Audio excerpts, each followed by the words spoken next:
बिस्मिल्लाहिर्रहमानिर्रहीम। आज हम फिजिक्स का chapter number 2 vectors and equilibrium start कर रहे हैं। तो टू डायमेंशनल मोशन में जो चीज़ हम सबसे पहले पढ़ते हैं वो वेक्टर्स हैं।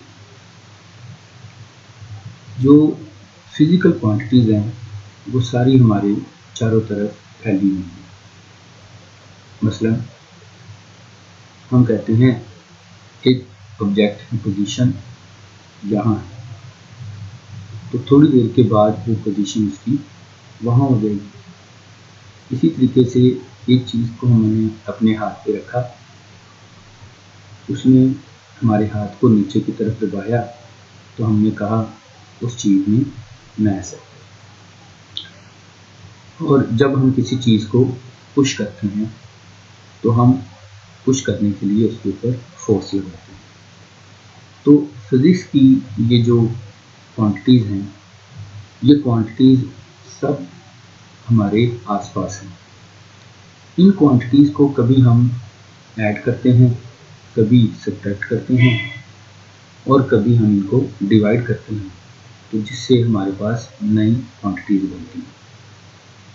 अब इन क्वांटिटीज़ का नेचर दो तरह का होता है। एक नेचर ऐसा है कि जिसमें हमें सिर्फ क्वांटिटीज़ के साइज से मतलब होता है, हमें उनकी डायरेक्शन बताने की ज़रूरत नहीं होती। जैसे किसी जगह पर अगर 2 किलोग्राम चीनी है, 5 किलोग्राम चीनी है, तो हम सिर्फ उसके साइज़ को बताते हैं, हम उसकी डायरेक्शन को डिस्कस नहीं करते। इसी तरीके से अगर किसी बॉडी का टेम्परेचर 10 डिग्री है, 20 डिग्री है, तो हम सिर्फ ये बताते हैं कि उसका टेम्परेचर कितना है, जब वो चीज़ कितनी गर्म है, लेकिन उसके लिए हम उसकी डायरेक्शन नहीं बताते। और इसी तरह से एक गाड़ी है, उसके इंजन में पेट्रोल के अंदर इतनी एनर्जी है कि वो गाड़ी को फर्ज कर लिया 20 किलोमीटर तक मूव करवा सकती है, तो उसमें भी हम उसकी डायरेक्शन को रिप्रेजेंट नहीं करते। और इन फिजिकल क्वांटिटीज़ की या फिजिक्स की क्वांटिटीज़ का दूसरी जो नेचर है, उसमें हमें उन क्वांटिटीज़ को बताने के लिए मैग्नीट्यूड के अलावा डायरेक्शन को भी बताना पड़ता है। जैसे हम फर्ज कर लेते हैं कि लाहौर से इस्लामाबाद तक का डिस्टेंस 600 किलोमीटर है, तो हमें 600 किलोमीटर जो डिस्टेंस है लाहौर से इस्लामाबाद तक के लिए वो कवर करना पड़ेगा। हम गाड़ी में बैठते हैं, 600 किलोमीटर हम गाड़ी चलाते हैं, लेकिन हम इस्लामाबाद नहीं पहुँचे। तो उसकी वजह ये है कि लाहौर से इस्लामाबाद तक हमने डिस्टेंस तो 600 किलोमीटर कवर किया, लेकिन हमने उसकी लाहौर से इस्लामाबाद तक जाने के लिए डायरेक्शन का ख्याल नहीं रखा। तो ऐसी जो क्वांटिटीज़ हमारे पास हैं, उनमें हमें डायरेक्शन का पता होना चाहिए और डायरेक्शन को बताना ज़रूरी है। अब जब भी हम किसी एक पॉइंट से दूसरे पॉइंट तक की पोजीशन को बताते हैं, तो पोजीशन को बताने के लिए दो चीज़ें चाहिए होती हैं, जिसमें एक तो उसका साइज़ यानी मैग्नीट्यूड है और दूसरा उसकी डायरेक्शन। इसके अलावा जब हम कहते हैं कि अगर हम 20 किलोमीटर पर आवर की वेलोसिटी से मूव करें तब हम इस्लामाबाद पहुंच जाएंगे, तो ये हमारा सेंटेंस भी गलत है। क्यों? क्योंकि हमने इसमें डायरेक्शन का जिक्र नहीं किया। तो पता चला कि वेलोसिटी भी डायरेक्शन बताने वाली क्वांटिटी है। अब इससे हमें ये वाज़ेह हो गया है कि जो हमारे पास कुछ ऐसी क्वांटिटीज़ हैं जो कि स्केलर हैं, यानी जिसमें सिर्फ हमें मैग्नीट्यूड का बताना है, और दूसरी तरफ हमारे पास ऐसी क्वांटिटीज़ हैं जिनमें हम मैग्नीट्यूड के अलावा डायरेक्शन भी बताते हैं, जिनको हम वेक्टर्स बोलते हैं। तो इन वेक्टर्स को आप और स्केलर को आप प्रीवियस क्लासेस में भी पढ़ कर आए हैं और इनमें हमें डायरेक्शन और मैग्नीट्यूड की बात करनी होती है। अब हम थोड़ा सा बेसिक कॉन्सेप्ट्स ऑफ वेक्टर्स को डिस्कस करेंगे। तो इसमें हम वेक्टर क्वांटिटीज की डेफिनेशन को स्टार्ट करते हैं। The physical quantities which required both magnitude and direction for their complete description are called vectors. यानी ऐसी क्वांटिटीज, ऐसी फिजिकल क्वांटिटीज जिनको रिप्रेजेंट होने के लिए मैग्नीट्यूड और डायरेक्शन की जरूरत होती है। और अभी हमने काफ़ी ज़्यादा एग्जांपल्स के ज़रिए वेक्टर्स को समझा है कि जिसमें हमें मैग्नीट्यूड के अलावा डायरेक्शन को बताना जरूरी है। क्योंकि मैग्नीट्यूड अगर सिंपल सिर्फ हम वेक्टर्स को डिस्क्राइब करने के लिए बताएंगे तो हमें वो चीज़ क्लियर नहीं है, इसीलिए हमें साथ डायरेक्शन का भी बताना पड़ता है ताकि वेक्टर्स जो हैं वो कम्प्लीटली डिस्क्राइब हो। अब इसके लिए हमारे पास कुछ एग्जांपल्स हैं, मतलब वेलोसिटी है, एक्सेलरेशन एंड फोर्स। तो ये तीन और इसके अलावा दूसरी वेक्टर क्वांटिटीज भी हैं। यहाँ पर हमारे पास तीन क्वांटिटीज हैं, वेलोसिटी, एक्सेलरेशन और फोर्स, जो कि तीनों ही वेक्टर क्वांटिटीज हैं और तीनों ही डायरेक्शन बताने वाली क्वांटिटीज। और इनको रिप्रेजेंट करने के लिए हमें डायरेक्शन को और मैग्नीट्यूड बताना पड़ेगा। अब कि हमने ये तो समझ लिया कि स्केलर क्वांटिटीज कौन सी हैं और वेक्टर क्वांटिटीज कौन सी हैं, तो अब हमने ये देखना है कि इन वेक्टर क्वांटिटीज को लिखा कैसे जाता है, इनको रिप्रेजेंट कैसे किया जाता है। तो हमारे पास है रिप्रेजेंटेशन ऑफ ए वेक्टर।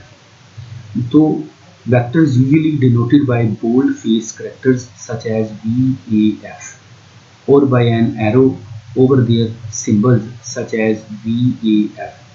मतलब जो वेक्टर्स हैं वो आमतौर पर बोल्ड फेस कैरेक्टर से लिखे जाते हैं। मतलब हम मतलब वेलोसिटी है तो उसके सिंबल को हम V से रिप्रेजेंट कर रहे हैं और उसको थोड़ा बोल्ड करके लिखेंगे, मोटा करके लिखेंगे। इसी तरह से एक्सेलरेशन का जो सिंबल है वो A है और फोर्स का सिंबल जो है वो F है। और इसके अलावा ये जो तरीकाकार हमारे पास है बोल्ड फेस लेटर्स का, ये बुक के अंदर हम वेक्टर्स को कैसे रिप्रेजेंट करते हैं तो वो बोल्ड फेस लेटर से लिखते हैं। तो आपकी बुक में तकरीबन ज़्यादातर जो है वो बोल्ड फेस लेटर से ही वेक्टर को रिप्रेजेंट किया गया है। और दूसरा तरीका ये है कि हम इन सिंबल्स के ऊपर एरो हेड डाल दें तो ये इस बात को जो है वो डिनोट करेंगी कि ये वेक्टर क्वांटिटी है। मतलब अगर VAF जो कि वेलोसिटी, एक्सेलरेशन और फोर्स के सिंबल हैं, इनके ऊपर अगर हम एरो हेड डाल दें तो ये वेक्टर क्वांटिटीज को रिप्रेजेंट करते हैं। अब अगर हमने सिर्फ इनकी मैग्नीट्यूड रिप्रेजेंट करनी हो तो इनकी मैग्नीट्यूड को रिप्रेजेंट करने के लिए क्या करते हैं, मतलब जैसे हमारे पास F है तो हम F की साइड पर हम क्या कर देंगे, एक दो वर्टिकल बार जो है वो हम लगा देंगे और इसके दरमियान हम एक वेक्टर F को इस तरह से लिख देंगे। या फिर हम सिंपली मैग्नीट्यूड को रिप्रेजेंट करने के लिए सिंपल एक लाइट फेस लेटर मतलब F या A या V, P, कुछ भी कोई सिंबल जो कि आपके पास है वेक्टर क्वांटिटी की मैग्नीट्यूड को रिप्रेजेंट करने के लिए हम वो यूज़ करते हैं। अब हमें देखना है कि हम वेक्टर्स को ग्राफिकली कैसे रिप्रेजेंट करते हैं। तो वेक्टर्स को ग्राफिकली रिप्रेजेंट करने के लिए हमारे पास क्या है कि vector is represented graphically by directed align segment with an arrowhead। तो वेक्टर को रिप्रेजेंट करने के लिए, ग्राफिकली रिप्रेजेंट करने के लिए हम एक लाइन ड्रा करते हैं और उसके ऊपर उसके एक एंड पर हम एरोहेड लिख देते हैं जिससे कि हम वेक्टर को ग्राफिकली रिप्रेजेंट करते हैं। अब वेक्टर को ग्राफिकली रिप्रेजेंट करने के लिए सबसे पहले हम डायरेक्शंस जो है वो बनाते हैं, मतलब ईस्ट, वेस्ट, नॉर्थ और साउथ। क्योंकि वेक्टर को रिप्रेजेंट करने के लिए हमें डायरेक्शन की जरूरत होती है और हम किसी भी वेक्टर को ग्राफिकली ऐसे ही ड्रा नहीं कर सकते। वो जिस डायरेक्शन में हम वेक्टर को दिखाना चाहते हैं तो उसके लिए हमारे पास जो है वो उसी ख़ास डायरेक्शन में हम वेक्टर को ड्रा करेंगे अपनी तरफ से किसी भी तरफ हम वेक्टर को ड्रा नहीं कर सकते। अब देखते हैं इस डायग्राम में भी कि the direction of the vector is represented by the direction of the arrow, यानी जिस डायरेक्शन में एरो होगा उसी डायरेक्शन में ही वो वेक्टर जो है वो रिप्रेजेंट होगा। वेक्टर की डायरेक्शन वही है जो कि उसके एरो की डायरेक्शन है। तो आपने ग्रीन बेल्ट पर भी देखा है कि वहाँ पर भी हमारे पास इसी तरह से इस तरह से एरो जो है वो रिप्रेजेंट होते हैं कि यानी जिस मतलब डायरेक्शन में जाना होगा वो एरो उसी डायरेक्शन की तरफ मौजूद होता है। मतलब अगर आपने ठोकर की तरफ जाना है, वो अगर आप इस तरफ जा रहे हैं ठोकर की लाइन की तरफ जाना है तो वो एरो आपका बिल्कुल सीधा ठोकर की तरफ होगा। इसी तरह से अगर आपने सदर कैंट की तरफ जाना है तो एरो भी सदर कैंट की तरफ होगा। तो मतलब जिस डायरेक्शन में आप जाना चाहते हैं, जिस डायरेक्शन में आप वेक्टर को रिप्रेजेंट करना चाहते हैं, ठीक है, तो एरो भी उसी डायरेक्शन की तरफ होगा। और उस वेक्टर की जो मैग्नीट्यूड है वो असल में उस एरो की जो लाइन है, उस लाइन की जो मैग्नीट्यूड है वो असल में उस वेक्टर की मैग्नीट्यूड है। The magnitude of the vector is represented by the length of the arrow, यानी एरो की जितनी लेंथ है उतना ही उस वेक्टर की मैग्नीट्यूड भी होती है। तो इस तरह से हम जो वेक्टर्स हैं उनको ग्राफिकली रिप्रेजेंट कर सकते हैं। शुक्रिया।